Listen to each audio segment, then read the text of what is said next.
여러분 안녕하십니까? 이어서 광주 전남권 소식입니다. 이른바 괴물폭우가 또 예보된 가운데 광주와 전남은 내일 새벽이 고비가 될 전망입니다. 광주기상청은 오늘 밤 자정을 기해 광주 전역과 거문도 등을 제외한 전남에 호우 예비특보를 발령했습니다. 광주 전남에는 곳에 따라 시간당 30에서 50mm가, 많은 곳은 70mm 안팎의 집중호우가 내릴 것으로 보입니다. 예상 강수량은 80mm이며 많은 곳은 120mm 이상입니다. 정은경 보건복지부 장관이 내년 3월 지역돌봄 통합지원법의 전국 시행에 앞서 광주다움 통합돌봄 현장을 살펴보기 위해 광주를 방문했습니다. 광주시는 돌봄정책 현장 간담회를 열고 정 장관에게 광주다움 통합돌봄 등 지역 맞춤형 돌봄 모델을 선보이고 있는 광주의 사례를 소개했다고 설명했습니다. 이와 함께 5개 자치구가 각각 추진 중인 공동체 돌봄과 사회적 고립가구 지원 등의 돌봄 사례도 제시했다고 밝혔습니다. 김윤덕 국토교통부 장관이 취임 이후 첫 외부 일정으로 무안공항을 방문해 제주항공 참사 유가족들을 만났습니다. 김 장관은 오늘 무안국제공항을 찾아 분향소에서 헌화하고 회의실에서 유가족 50여 명과 1시간 반가량 면담을 진행한 가운데 한공철도 사고조사위원회의 독립성 보장과 투명한 정보 공개 등 요구사항을 청취했습니다. 김 장관은 사조위를 국토부 산하가 아닌 국무총리 산하기구로 바꿀 수 있도록 최선을 다해보겠다면서 독립성과 공정성 보장, 예산 지원 등을 약속했습니다.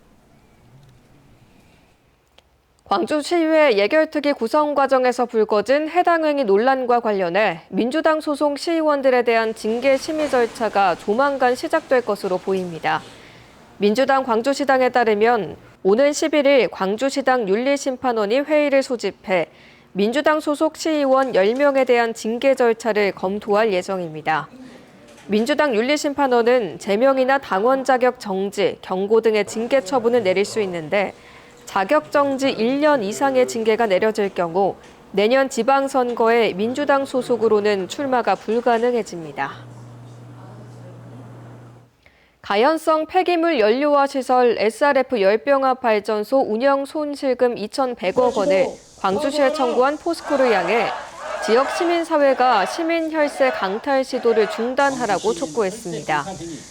관련 대책위원회를 꾸린 지역 67개 시민사회단체는 오늘 기자회견을 열고 SRF 운영사인 포스코 ENC의 출자회사 청정빛고을이 이사회 의결 없이 광주시에 손해배상금을 요구한 사실을 확인했다며 기업의 이익을 위해 혈세를 뜯어내려는 행위를 중단할 때까지 공동 대응하겠다고 밝혔습니다. 광주의 한 사업장에서 손목이 절단된 환자가 지역에서 치료병원을 찾지 못해 타 지역으로 이송됐습니다. 광주 광산소방서는 그제 오후 2시 40분쯤 평동의 한 공장 기계 설비에 양손이 낀 50대 작업자를 구조했지만 2시간 동안 수술이 가능한 병원을 찾지 못해 충남 천안으로 헬기 이송했다고 밝혔습니다. 절단 환자는 중증으로 분류되지 않아 중증외상센터가 아닌 성형외과 치료를 받아야 하는데 구급대에 연락을 받은 지역 대학병원과 종합병원 모두 치료 가능한 의료진이 다른 수술 중인 거로 확인됐습니다. 최근 광주에서 엔테로바이러스 감염증, 이른바 수족구병이 유행하고 있습니다. 광주시 보건환경연구원에 따르면 수족구병 검출률이 6월 셋째 주에 28.6%였지만 6월 넷째 주에는 100%로 급증했고 7월에도 평균 검출률이 84%에 달했습니다.